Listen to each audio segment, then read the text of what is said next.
Hello and अस्सलाम वालेकुम beautiful family, कैसे हैं आप जनाब। आई होप आप सबकी ईद बहुत अच्छी गुजरी होगी। ये देखें जी, ईद ख़त्म हो गई है खैर से और ये उतर गया है। ये एक्चुअली मैंने उतारा नहीं है, बेचारा खुद ही गिर गया। पता नहीं उसने कहा कि अब ईद ख़त्म होगी और मेरा काम अप हो गया।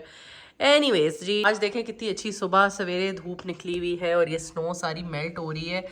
तो जी आज के व्लॉग में मैं आपसे शेयर करने लगी हूँ जो मैंने लास्ट दावत की थी रमज़ान की। इस रमज़ान तो बहन ने 2 बड़ी बड़ी दावतें कर दी और बस बहुत ही ज़्यादा थक गई थी। दूसरा मैं आपके साथ शेयर करूँगी कि हमने जो अपना लास्ट रोज़ा है जो जुम्मतुल विदा का है वो हमने गुजारा मस्जिद में। तो मैं आपके साथ वो एक्सपीरियंस शेयर करूंगी कि मस्जिद में जुम्मतुल विदा का रोज़ा कैसा रहा एडमिंटन में। तो चले जी व्लॉग स्टार्ट करते हैं। अच्छा जी, रमज़ान के आखिरी वीक में आपकी बहन ने कहा कि चलें जी एक दावत और थ्रो करते हैं और ये फैमिली फ्रेंड्स की दावत थी। तो इसमें जो मेन्यू था वो बड़ा ही ज़बरदस्त था। मेन्यू में मैंने उसी तरह अफ्तारी के आइटम्स रखे और डिनर के आइटम्स रखे। तो अफ्तारी के आइटम्स में मैंने रखे चिकन टिक्का सैंडविचेस, दही बल्ले, फ्रूट चाट, समोसे, पकौड़े और साथ मैंने एक बहुत ही मज़ेदार किस्म की गोलगप्पे रखे। वो मैं आपको आगे व्लॉग में दिखाती हूँ।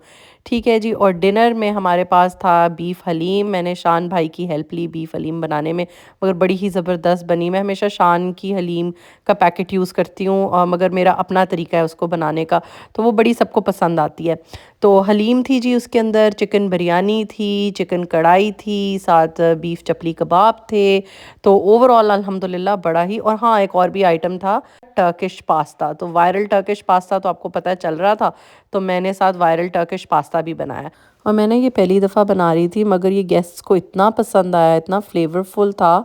और मुझे तो वैसे ही पास्ता इतना पसंद है, सो ये इसकी जो है मैं आपको रेसिपी बताऊंगी। मैंने इसमें काफ़ी चेंजेस की थी। अच्छा, यूजुअली मैं अपने खाने के बारे में बहुत क्रिटिकल होती हूँ मगर इस दफ़ा जो मेरी बिरयानी बनी थी ना, बहुत ही मज़ेदार, मुझे बड़ी अच्छी लगी थी। बड़ी स्पाइसी किस्म की हम बिरयानी खाते हैं, तो ये सही स्पाइसी बनी थी और ज़बरदस्त किस्म की बन गई थी। अच्छा, वैसे दावत करने का मज़ा बहुत आता है मगर मैं ना आखिरी रोज़ों में बिल्कुल ऐसे एनर्जी ख़त्म हो गई थी। और जब जिस दिन मैं ये दावत की प्रेपरेशन कर रही थी ना, उस दिन तो वो रोज़ा शायद मुझे सबसे ज़्यादा लगा था। मगर शुक्र अल्हम्दुलिल्लाह, अल्लाह पाक आपको ना फिर हिम्मत दे देता है। जब आपने कोई दावत भी प्लान की हो, साथ रोज़ा भी रखा हो, तो मिस्टर हबीब मुझे अक्सर कहते हैं पता नहीं तुम कैसे कर लेती हो ये सारी चीज़ें रोज़ों में, मगर आपको अल्लाह पाक जो है ना वो हिम्मत दे देता है। और फिर at the end of the day अगर सबको पसंद आए चीज़ें और आपका अच्छा सा दावत गुजर जाए, लोगों के साथ, अपने चाहने वालों के साथ मिल बैठ के अच्छी सी आप अफ्तारी करें, तो उसका फिर सारा मज़ा ही जो है ना वो एक अलग आ जाता है। और सारी मेहनत मैं कहती हूँ वसूल हो जाती है अगर गेस्ट को आपका खाना पसंद आ जाए। तो शुक्र अल्हम्दुलिल्लाह, मेरी दावत में गेस्ट को खाना बड़ा पसंद आया और इसलिए उससे जो है ना मेरी सारी थकान भी दूर हो गई। मैंने अभी तक ये सौदा नहीं संभाल पाई। मैं बहुत जो है ना लो इन एनर्जी फील कर रही हूँ। ये माशाल्लाह तैयार है, ये माशाल्लाह तैयार है और ये माशाल्लाह, जज़ाकल्लाह, अल्लाह पाक आपको खुश रखे, सलामत रखे। बहुत अच्छे अच्छे कबाब चल रहे हैं। ये शामी मैंने पहले बना के रख लिए थे, अल्लाह भला करे इनका कोई बच्चे हैं ख़त्म हो गए थोड़े से बच्चे के। आई एम अज्यूमिंग ये 2 आपके हैं 2 मेरे हैं, ऐसा ही है। ऐसे ही 3 मेरे हो सकते हैं या नहीं 3 मेरे। ये क्या है? Surprise surprise, mister hubby is making पालक। चले जी, गुड हो गया, आज पालक भी खाएंगे। अच्छा जी, डिज़र्ट्स में मैं बड़े ही अरसे बाद बना रही थी ये फजी चॉकलेट ब्राउनीज़।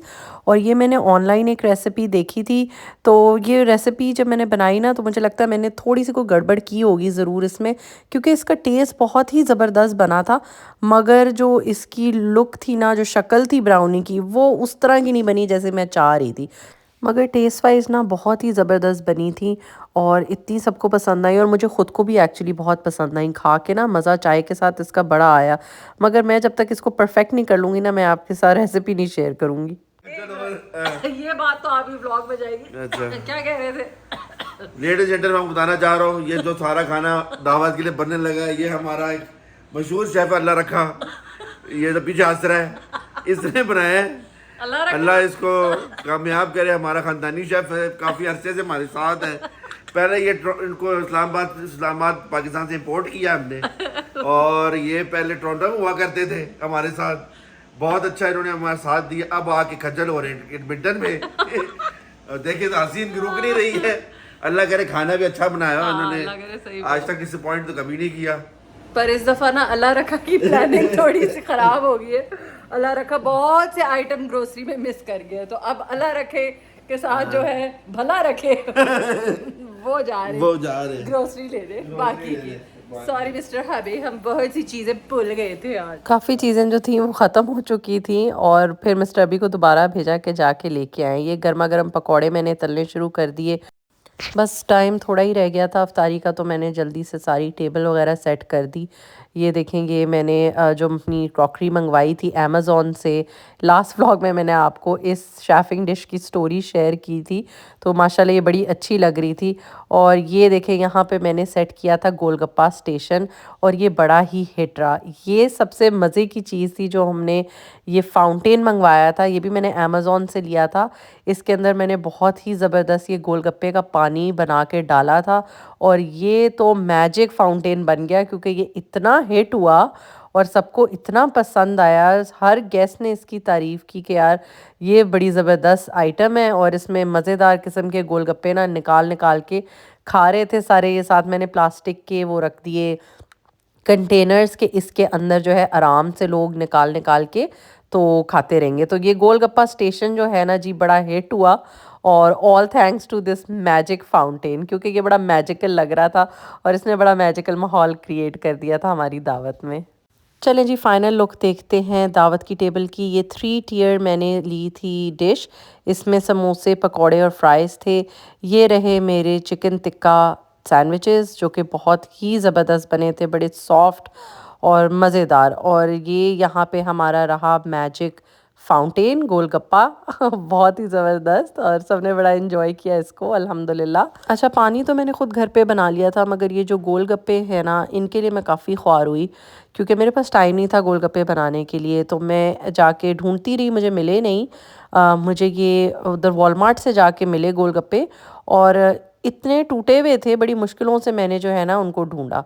बहरहाल जी ये है दावत का स्टेशन सारा और ये साथ बिरयानी ज़बरदस्त, देखें कितनी अच्छी शेफ़िंग डिश में लग रही है, खूबसूरत भी लग रही थी और बिल्कुल गर्म रही ये शेफ़िंग डिश के अंदर। तो अच्छा हुआ कि मैंने दावत से पहले ये ले लिया। ये रही जी मेरी चिकन कढ़ाई और अल्हम्दुलिल्लाह ये हमेशा ही काफ़ी हिट जाती है और मिस्टर अबी ने मुझे कहा कि ये तो मेरा फेवरेट आइटम होता है तुम्हारी दावत में। हलीम भी अल्हम्दुलिल्लाह बहुत सबको पसंद आई, बड़ी गर्मा गर्म इस डिश में रही। अच्छा खाना अगर गर्म ना रहे ना तो उसका मज़ा नहीं आता। और इस दफ़ा दावत में मैंने एक्चुअली अफ्तारी के आइटम्स के साथ ही खाना लगा दिया था। मैंने कहा कि चलो इसके साथ ही लगा दें, तो थैंक्स टू दीज डिशेस ये बिल्कुल गर्म रहा। तो ये रहा जी हमारा टर्किश पास्ता और ये हैं वो ब्राउनीज़ जो कि शक्ल पे इनके ना जाए, इनके टेस्ट पे जाएं, बहुत मज़े की टेस्ट था इनका। ओके जी यहाँ हम शुरू करने लगे हैं तैयारी अपने पास्ता की। पास्ता के लिए टर्किश पास्ता ले रहे हैं ऑलिव ऑयल,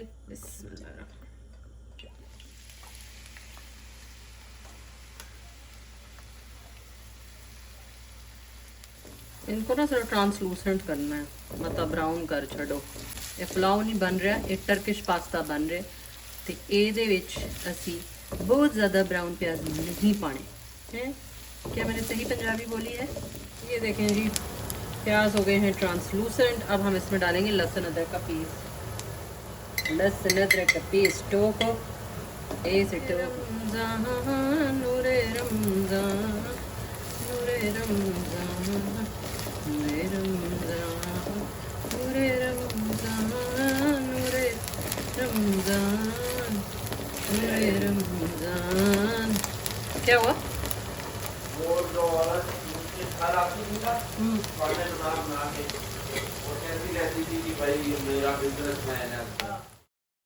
अच्छा जी टर्किश पास्ता के लिए मैंने ये प्याज ले लिए थे, तकरीबन 1 मीडियम प्याज। इसको इस तरह से मैंने छोटा छोटा काट के उसके बाद ट्रांसलूसेंट कर लिया था, लहसुन अदरक का पेस्ट डाल के थोड़ा सा फ्राई कर लिया था। फिर ये मैंने बीफ का कीमा लिया था, ये तकरीबन ½ kg के करीब था। आप देख लें आपने कितना डालना है। मेरे पास एक पैकेट बो पास्ता था तो उसी के लिहाज से ये मैंने डाला था and I think it was sufficient. तो इसको अच्छे तरीके से मैंने इसके साथ सॉटे कर लिया, ब्राउन कर लिया थोड़ा सा बीफ को। फिर इसके अंदर मैंने थोड़ा सा सॉल्ट डाल के उसको दोबारा से फ्राई किया और थोड़ी देर कवर होके रख दिया, क्योंकि सॉल्ट डालने से जो है वो बीफ अपना पानी रिलीज़ कर देता है, तो उससे फिर वो उस टाइम टेंडर हो जाता है। तो मैंने इसको कवर करके रख दिया। फिर मैंने इसमें कुछ बेसिक स्पाइसेस डाले, which included red chilli flakes, थोड़ा सा पेपरिका 1 टीस्पून के करीब, साथ ही ड्राइड पार्सले मैंने डाला ऑलमोस्ट 1 टीस्पून, थोड़ा सा ब्लैक पेपर, थोड़ा सा क्यूमन और थोड़ा सा कोरिएंडर। तो इन सब की क्वांटिटी जो थी वो 1 टीस्पून मैंने डाली थी। तो उससे जो है बड़े मज़े का थोड़ा सा फ्लेवर इन्हांस हो गया, क्योंकि जो एक्चुअल टर्किश पास्ता है उसमें यूजुअली बहुत कम स्पाइस जाते हैं, but as you know we guys like spices, तो हम जो है अपने टेस्ट से मैंने उसको ना एडजस्ट कर लिया अपने टेस्ट के मुताबिक। लास्टली इसके अंदर मैंने थोड़ी सी टमेटो पेस्ट डाली, अबाउट 2-3 टेबल स्पून, और फिर थोड़ा सा पानी डाल के इसको मैंने थोड़ा देर पकने के लिए अगेन ढक के मैंने 5-10 मिनट के लिए रख दिया। और बस इस तरह से ये कीमा तैयार हो गया टर्किश पास्ता का, वेरी इजी। अच्छा जी, जो चीज़ टर्किश पास्ता को डिफरेंशिएट करती है from other pastas, that is Greek yogurt. तो इसके अंदर जो है ना, ग्रीक योगर्ट के अंदर गार्लिक डलता है मिन्स करके। तो मैंने मिन्स करके गार्लिक इसके अंदर बिल्कुल छोटा छोटा बारीक करके ना डाला था। और मैंने तो थोड़ा सा गार्लिक पाउडर भी डाला था, क्योंकि मुझे गार्लिक का फ्लेवर ज़रा अच्छा लगता है। तो बस इसमें ये डाला, थोड़ा सॉल्ट डाला और इसको आपस में बीट कर लिया। तो ये it's like the sauce for the Turkish pasta. Turkish pasta में और कोई सॉस रियली नहीं डलती, बस ये ग्रीक योगर्ट डलता है। बस यहाँ पे अब मैं अपना पास्ता प्लेट करने लगी थी। मैंने एक बड़ी सी डिश ले ली थी, उसके अंदर मैंने ये बो टाई पास्ता लिया था। आप कोई और पास्ता भी ले सकते हैं, मुझे इसकी शेप अच्छी लगती है तो मैंने ये वाला ले लिया था। उसको पानी डाल के और बॉईल कर लिया था ऑयल और सॉल्ट के साथ। उसके ऊपर मैंने लेयरिंग की, ये जो कीमा हमने बनाया था इसकी इस तरीके से एक अच्छी सारी लेयर बिछा दी।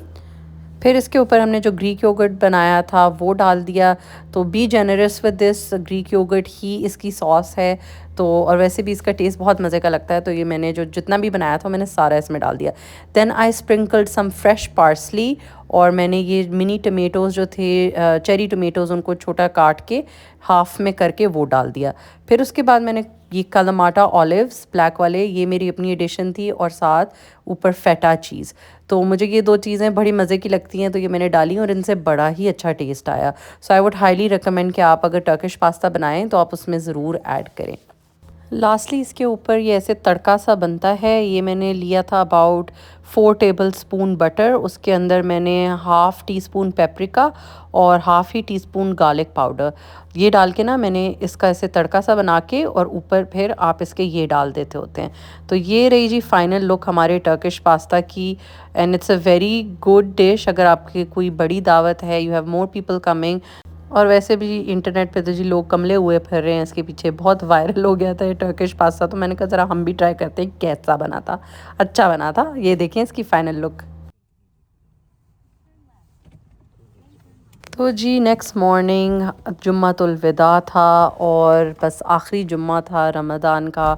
तो ऑफ़ कोर्स नेचुरली बड़ी उदासी होती है, मगर हमने सोचा कि ये जुम्मतुल विदा हम मस्जिद में स्पेंड करेंगे। और इस दिन इतना तेज़ स्नो स्टॉर्म था यहाँ पे, मगर मजाल है कि गाड़ियाँ आहिस्ता चलें। ये मेरा ख़्याल है कनाडा वाइड ही प्रॉब्लम है कि जब स्नो पड़ती है तो लोग और ज़्यादा तेज़ गाड़ी चलाने शुरू हो जाते हैं, पता नहीं क्यों। बहरहाल तो जी हमने जुम्मतुल विदा स्पेंड की। यहाँ पे एक मस्जिद है बाय द नेम ऑफ़ मैक, आई थिंक उसको रहमा मस्जिद भी कहते हैं। तो यहाँ पे डिफरेंट लोकेलिटीज़ में अपनी मस्जिद्स बनी हुई हैं, मगर ये वाली जो थी ना, आई थिंक हमें सारे फ्रेंड्स को सेंट्रल पड़ रही थी। तो हमने सब फ्रेंड्स ने डिसाइड किया था कि हम लोग जुम्मतुल विदा का जो रोज़ा है वो हम रहमा मस्जिद में इफ्तार करेंगे। और मैं कहती हूँ इतना ज़बरदस्त एक्सपीरियंस था। पर ये आप ज़रा बर्फ़ तो चेक कर लें कितनी ज़्यादा है। तो इस बर्फ़ के अंदर चलना भी बड़ा मुश्किल हो रहा था, और ठंड भी बड़ी शदीद थी। बहरहाल मुझे थोड़ा सा ये अफ़सोस हुआ कि यार मैं पहले क्यों नहीं आई मस्जिद में अफ्तारी करने, क्योंकि मेरा ये पहला एक्सपीरियंस था मेरा और मिस्टर हबी का टू डू अफ्तारी इन द मस्जिद। अच्छा, ये फ़्री की अफ्तारी कराते हैं, आपको कोई पहले प्री बुकिंग नहीं करनी होती। हाँ, ये है कि अफ्तारी के बाद जो अगर किसी ने खाना खाना है तो उसके लिए आई थिंक $5 या $10 आप दे के तो फिर खाना खा सकते हैं। और बड़ा अच्छा माहौल बना हुआ था मस्जिद का, बड़े लोग आए हुए थे, और ये काफ़ी मुझे अच्छी खुली मस्जिद लगी। पहले दूर से ज़रा आपको छोटी सी लगती है बाहर से, मगर अगर आप अंदर जाएं तो काफ़ी खुली है। और मुझे ये चीज़ बड़ी अच्छी लगी कि हर कोई बड़ा फ्रेंडली था और आपसे अच्छे से भी बात कर रहा था। ऐसा नहीं था कि भाई रोज़े में लोग थोड़े क्रैंकी हुए होते हैं, मगर अल्हम्दुलिल्लाह हमारा ये एक्सपीरियंस बड़ा अच्छा गुजरा यहाँ पे। और इंशाल्लाह नेक्स्ट ईयर मैं मिस्टर अबी से कह रही थी कि हम कोशिश करेंगे कि हम हर फ्राइडे का रोज़ा जो है वो आके मस्जिद में रखें।